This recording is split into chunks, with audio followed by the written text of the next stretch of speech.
नमस्कार, मैं अनुज नरवाल रोहतक की और आज हम जो चर्चा है उसमें बात करेंगे रोहतक लोकसभा की। रोहतक लोकसभा के जो उम्मीदवार हैं अलग अलग पार्टियों के, उनकी हम चर्चा करेंगे। हम बात करेंगे यहाँ की तासीर की और तमाम बातें करेंगे लोकसभा से रिलेटेड। हमारे साथ अविनाश जी हैं, आपका स्वागत है अविनाश भाई। जी नमस्कार। एक तो लोकसभा सीट जो है वो बड़ी इंपॉर्टेंट सीट रहती है, काफ़ी वक्त से यहाँ पर हॉट सीट के तौर पर कहते हैं कि हॉट सीट है रोहतक की। बिल्कुल। तो अब की बार भी रोहतक की हॉट सीट बनने जा रही है, क्योंकि पिछली बार अब दीपेंद्र सिंह हुड्डा की जो कॉन्फ्रेंस थी उसमें उनसे साफ तौर पे उन्होंने कहा कि रोहतक से उन्हीं की दावेदारी है। एक बात तो तय हो गई कि उनकी जो कांग्रेस की तरफ से हैं वो दीपेंद्र सिंह हुड्डा आ जाएंगे। बिल्कुल। हम दूसरी पार्टी के भी लोगों जो उम्मीदवार हैं जो इसमें आ सकते हैं उनके नाम पर मोहर लग सकती है, उन पर भी इसमें हम चर्चा करना चाहेंगे। पहले हम पिछले चुनाव से हम चर्चा शुरू कर दें, वो ठीक रहेगा।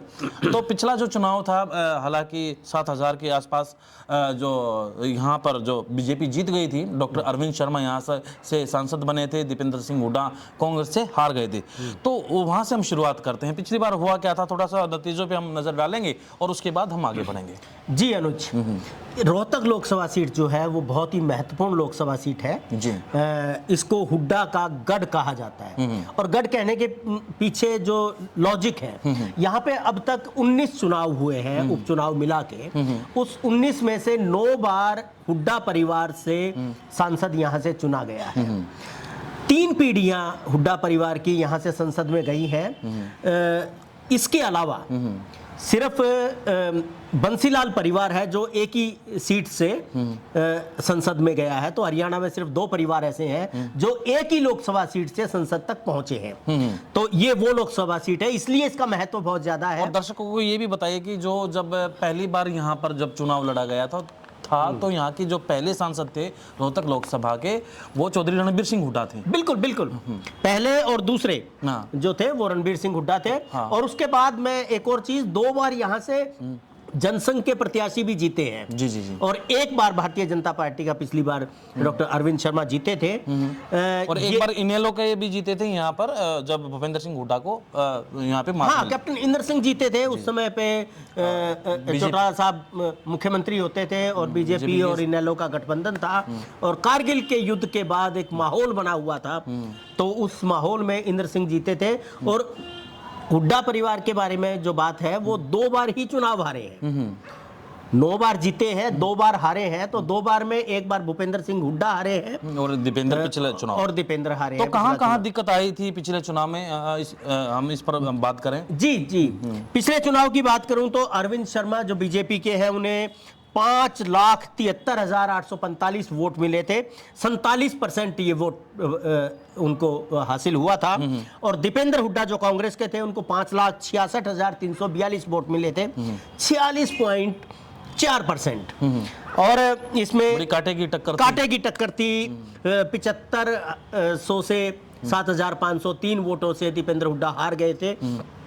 ईवीएम से जो वोट पड़ा था उसमें हल्की सी बढ़त अरविंद शर्मा ने ली थी। तो कांग्रेस को ये उम्मीद थी कि जो पोस्टल बैलेट जो आएगा उसमें उनको फायदा मिलेगा, लेकिन उसमें लगभग 4,423 वोट जो थे उनको रद्द कर दिया गया।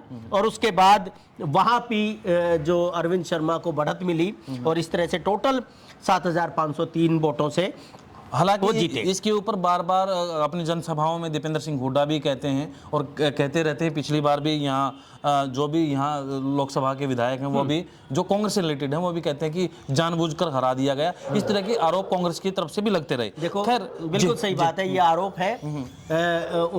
वो एक राजनीतिक पार्टी है, विपक्ष में है, तो उनको ये कहना है। लेकिन जो चुनाव परिणाम आया है वो आया है। तो उसमें कहाँ दिक्कतें आई? इसमें मैं आपको बताऊं कि भाजपा ने 9 विधानसभा सीट रोहतक में आती है। 9 विधानसभा सीट में से 4 विधानसभा सीट ऐसी हैं जिनमें बीजेपी ने बढ़त हासिल की। रोहतक से लगभग 20,000 की बढ़त हासिल की, जबकि उससे पिछले चुनाव में दीपेंद्र हुड्डा यहां से विजयी रहे थे। कलानौर से भी 4300 के करीब वोटों की बढ़त मिली, जबकि उसके बाद जो चुनाव हुए विधानसभा के उसमें कांग्रेस का कैंडिडेट यहाँ से जीता, लेकिन लोकसभा अलग चीज है। वहां पे जो बीजेपी के कैंडिडेट ने बढ़त हासिल की। बहादुरगढ़ से लगभग 5600 से बीजेपी आगे रही। तो ये 3 विधानसभा सीट ये है, लेकिन इनसे कोई बहुत ज्यादा फर्क नहीं पड़ा, क्योंकि दीपेंद्र हुड्डा ने बाकी जो 5 लोकसभा सीट जो विधानसभा सीट है उनमें इतनी बढ़त हासिल कर ली थी कि ये बिल्कुल उनके सामने गौण थी। जो दिक्कतें आई, हाँ, जो असली निर्णायक जो भूमिका निभाई वो निभाई कोसली ने। कोसली विधानसभा सीट जो है वहां पे लगभग 75,000 की लीड जो है वो भाजपा प्रत्याशी को मिली। 75,000 की लीड थी, वो 74,890 वोट बताते हैं। तो अकेली ये कोसली लोकसभा ले डूबी, सारे विधानसभा सीट उनको ले डूबी।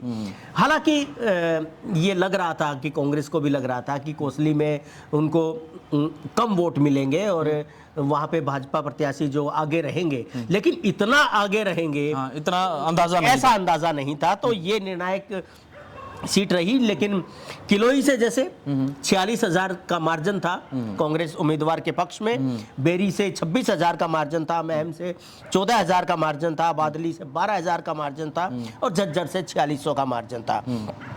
यहां भी यह है कि महम में कांग्रेस की वोट घटी, महम में घटी। तो मार्जिन जो था वो घट के 14,000 पे आया था। एक और चीज जो बड़ी है, यहां पे पिछले चुनाव में जो और बड़े उम्मीदवार थे, जैसे हम जेजेपी की बात करें, प्रदीप देशवाल यहां से चुनाव में उतरे थे, उनको 21,000 के आसपास वोट मिले थे। लेकिन लोकतंत्र सुरक्षा पार्टी राजकुमार सैनी जिसके सुप्रीमो रहे हैं, और बसपा का उनका समझौता था, उनका समझौता था, तो वहां पे 38,000 वोट उनको हासिल हुए हैं। तो ये एक बड़ी वो है, अगर ये 2 चीजें और मिल जाती तो यहाँ पर बंटवारा और हो जाता।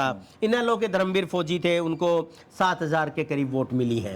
तो ये बाकी जो लोग हैं उनको बहुत कम रहा। तो ये बड़ा वोट शेयर की अगर बात करें तो इन पार्टियों ने यहाँ पे वोट शेयर अपने में बांटा, और जीत अरविंद शर्मा की यहाँ पे रही। पहली बार भाजपा का उम्मीदवार रोहतक लोकसभा सीट से विजयी रहा। तो अब बात करते हैं कि अब फिर चुनाव आ गए हैं, 5 साल का समय बीत चुका है और कुछ दिन के बाद यहाँ पर चुनाव की घोषणा हो सकती है। लेकिन उससे पहले लोगों में भी चर्चा है और हमारे दर्शक भी जानना चाहेंगे कि कौन कौन लोग रेस में हैं और किस तरीके से उनके कौन से नाम हैं, किस पार्टी का किस तरीके से लड़ेगा। तो हम शुरुआत करते हैं कांग्रेस से। कांग्रेस में सीधी सी बात है, दीपेंद्र सिंह हुड्डा।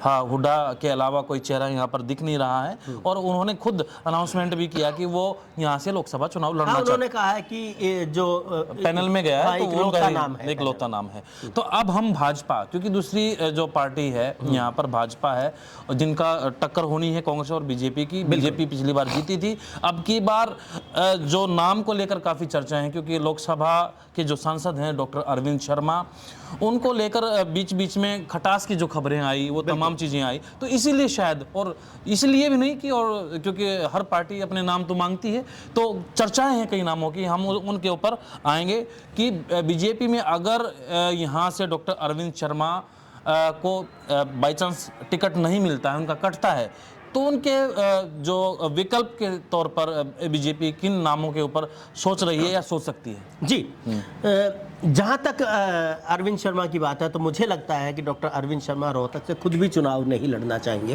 वो कहीं और किसी सीट पे जाना चाहेंगे, वहां पे अपनी दावेदारी जताना चाहेंगे।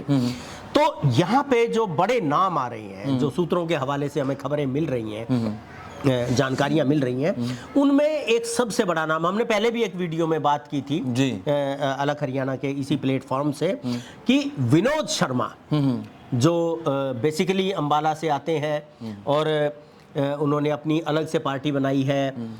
उनके बेटे कार्तिकेय जो हैं वो बीजेपी की मदद से राज्यसभा सांसद बने हैं। पिछले दिनों रोहतक में उन्होंने अपनी गतिविधियां बढ़ाई हैं। यहाँ पे जो एक बड़ी एजुकेशन सोसाइटी है ब्राह्मण समाज की, तो उसमें वो आए थे।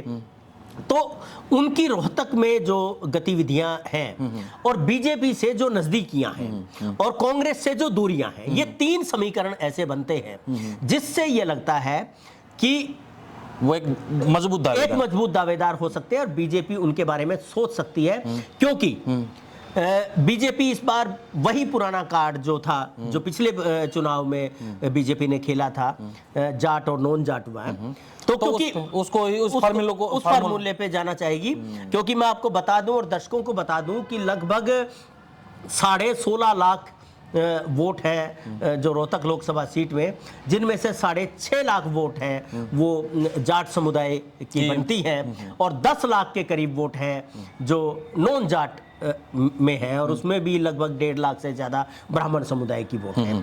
तो इस वजह से मुझे लगता है कि ये फार्मूला हो सकता है। विनोद शर्मा एक मजबूत कैंडिडेट हो सकते हैं। क्या बीजेपी की उनसे बात है, क्या सोचते हैं, ये तो बाद की बात है, अंदर की बात है। लेकिन और भी नाम होंगे यहाँ पर, बिल्कुल जो एक पूरी फहरिस्त है। एक और नाम अनुज आ रहा है, एक और नाम आ रहा है जो बड़े पिछले दिनों से बड़ी चर्चा में है, वो है बाबा बालकनाथ का, जो यहाँ पे मस्तनाथ यूनिवर्सिटी के चांसलर हैं, यहाँ पे मस्तनाथ मठ है और बहुत प्रभाव है उनका। जो हालांकि एक एक्सपेरिमेंट राजस्थान में किया था, लोकसभा से उनको विधानसभा में ले आए थे, जीत हासिल की थी उन्होंने तिजारा से, और तिजारा की जीत बहुत बड़ी जीत थी, क्योंकि तिजारा में जो बहुमत है वो मेव मतदाताओं का है। उसके बावजूद बाबा बालकनाथ ने वहां से जीत हासिल की थी। तो वो बीजेपी के विश्वसनीय है और रोहतक में क्योंकि वो रहते हैं, अलवर के अलावा रोहतक उनका दूसरा घर है, तो ये लगता है कि अगर उनके ऊपर नाम पर भी चर्चा हो सकती है। और इसका एक कारण और है, पिछली बार जो कोसली विधानसभा की हम बात कर रहे हैं, जो मार्जिन था जिसने बीजेपी को जिताया असल में, तो वो उसी समुदाय से आते हैं जो वहां पे बहुमत में है, यादव समुदाय से। तो ऐसा लगता है कि वो नॉन जाट के फार्मूले में फिट बैठते हैं और यादव समुदाय से है, तो कोसली झज्जर वहां के इलाके में उनका प्रभाव और ज्यादा बढ़ जाएगा। रोहतक में भी एक प्रभाव है, क्योंकि मस्तनाथ मठ के से जुड़े हुए जो बड़े संत हुए हैं, जो वो रोहतक से चुनाव लड़ते रहे हैं। जी। तो इस पे हम आगे बढ़ते हैं। और भी नाम है, जैसे यहाँ पर जी एक नाम और आ रहा है, वो आ रहा है योगेश्वर दत्त का। योगेश्वर दत्त ने 2 बार विधानसभा चुनाव लड़ा, दोनों बार शिकस्त उनको मिली, लेकिन वो दोनों ही जगह से है, सोनीपत और रोहतक दोनों जगह से है। हालांकि उनकी बड़ी दावेदारी मुझे लगता है सोनीपत में है, लेकिन यहाँ भी विकल्प के तौर पर इस तरह की चर्चाएं हैं कि अगर यहाँ पे शर्मा जी की टिकट कटती है तो दूसरे शर्मा जी के तौर पर जो बीजेपी के ही हैं फिलहाल, क्योंकि विनोद शर्मा भी बीजेपी में नहीं आए, लेकिन उनके नाम पर चर्चा ये भी चल रही है कि उनको भी इसमें एडजस्ट किया जा सकता है। जी, एक और चीज है कि अगर बीजेपी इस फार्मूले से हटती है और जाट नॉन जाट की बजाय किसी जाट उम्मीदवार पे विश्वास जताती है, तो फिर 2 नाम और आते हैं। सतीश नांदल, जो जिन्होंने किलोई में हुड्डा के खिलाफ इलेक्शन लड़ा था, इससे पहले भी वो चुनाव लड़ते रहे हैं लगातार और इन दिनों काफी चर्चा में है। उपाध्यक्ष भी बनाया, पीछे उपाध्यक्ष बनाया है, उनको बड़ी जिम्मेदारियां दी गई हैं, तो वो एक नाम हो सकते हैं। उन्होंने अपना थोड़ा फैलाव किया है, विधानसभा से बाहर निकल के उन्होंने अपना जो प्रभाव क्षेत्र बढ़ाया है, तो एक नाम ये हो सकता है। और एक नाम और भी आ रहा है, वो हालांकि थोड़ा दबा सा चर्चाओं में है, दलबीर सुहाग जी का, लेफ्टिनेंट जनरल दलबीर सुहाग, तो वो भी एक नाम हो सकते हैं। ये बाकी तो अभी मीटिंग होनी है। हाँ, मीटिंग आज भी थी, हालांकि अब उसके ऊपर प्रोसेस में चीजें आ गई हैं अविनाश जी, और कांग्रेस का भी ये सिलसिला शुरू हो गया क्योंकि बहुत ही कम दिन बचे हैं। तो हम बात करेंगे जेजेपी की भी। जेजेपी को लेकर हाँ, एक जो मीटिंग की मैं बात कर रहा था, जो आज मीटिंग हुई है, उसमें लगभग 8 या 9 सीटों के ऊपर जिक्र आ रहा है कि हम करेंगे, जो चर्चा हुई है। और क्योंकि जो आम आदमी पार्टी का और कांग्रेस का हरियाणा में बना है, बिल्कुल जो समझौता हुआ 1 सीट और 9 का, तो इस वजह से शायद जेजेपी को भी वो चाह रहे हैं कि अगर उनका समझौता, और जो सूत्र बता रहे हैं कि जो क्या जेजेपी है वो 3 सीटें मांग रही है और वो 1 पर अड़े हैं। जेजेपी को राजनीतिक फायदा हुआ है इससे। कांग्रेस और आप का जो गठबंधन हुआ है, हाँ हाँ, उससे जेजेपी को एक संजीवनी सी मिली है। और गठबंधन की जो बीच में आता था चर्चाएं कि दरार पड़ गई है, अलग अलग चुनाव लड़ेंगे, तो अब ये लगता है कि बीजेपी की एक मजबूरी सी हो गई है जेजेपी को साथ रखना। लेकिन एक विकल्प के तौर पर हम ये मान लें कि अगर गठबंधन नहीं होता है, हम वो संभावना के तौर पर बिल्कुल, देख रहे हैं, तो यहाँ पर उनके उम्मीदवार कौन कौन से हो सकते हैं? जेजेपी की गठबंधन अगर उम्मीदवारों की बात करें तो बलवान सुहाग, वो पहले भी उन्होंने चुनाव लड़ा है यहाँ से, हालांकि बहुत ज़्यादा वोट वो हासिल नहीं कर पाए। दूसरे पुराना नाम प्रदीप देशवाल, युवा चेहरे हैं, पिछली बार चुनाव में पिछली बार भी चुनाव में उतरे थे, बहुत विश्वसनीय है और युवाओं के बीच में काफ़ी उनकी एक कहते हैं कि अजय नोला तीसरा बेटा मानते हैं उसको। बिल्कुल बिल्कुल, हाँ जी। तो प्रदीप देशवाल हो सकते हैं, और पिछली बार भी उन्होंने 21,000 से ज़्यादा वोट हासिल किए थे। तो हार की एक वजह ये भी मान के चलते हुए डिस्कस होती है हाँ, सब तरह से जी। और अगर किसी और नाम पे जाती है बात तो संजय कबलाना भी एक विकल्प हो सकते हैं। बादली से चुनाव लड़ा था, बादली से चुनाव लड़ा था विधानसभा का, ये हो सकते हैं, ये हो सकते हैं। तो इनेलो पे हम जाएं तो इनेलो पे तो सबसे अगर क्योंकि यहाँ पे जो गठबंधन की बात होती है तो शायद लेफ्ट कर जाए जेजेपी, और दूसरी जो सीटें वो मांग रही है, बिल्कुल, शायद वो सोनीपत बोलना चाहते हैं, भिवानी है, हिसार है, ये 3 सीटों के ऊपर वो चाह रहे हैं। लेकिन वो समझौता होता है, वो क्या होता है उसके बाद में हम बात करेंगे जो नतीजे निकलेंगे। लेकिन इनेलो तो अब शायद इंडिया गठबंधन का हिस्सा भी नहीं है और ना ही यहाँ पर बीजेपी का हिस्सा है। ऐसे में वो कहीं ना कहीं कैंडिडेट तो उतारेंगे। तो इसमें एक बड़ा नाम तो था क्योंकि बिल्कुल चर्चा में था, हाँ। यहाँ पर नफे सिंह राठी जो प्रदेश अध्यक्ष थे, लेकिन उनके साथ जो घटना घटी सबको पता है। लेकिन अब क्या हो, क्योंकि चुनाव में तो किसी ना किसी का नाम तो जाएगा, तो और कौन से नाम हो सकते हैं यहाँ पर रोहतक लोकसभा में जो इनेलो के बड़े चेहरे हैं? देखो, एक तो मुझे लगता है कि नफे सिंह राठी बहुत बड़ा नाम था, बड़ा चेहरा था इनेलो का, और लगभग हमें ऐसा लग रहा था कि उनकी सीट लगभग पक्की है, तय था इनेलो की तरफ से। और 2009 में उन्होंने चुनाव लड़ा था, अनुज मैं बताना चाहूंगा अपने दर्शकों को, और 1,40,000 के करीब उन्होंने वोट हासिल किए थे।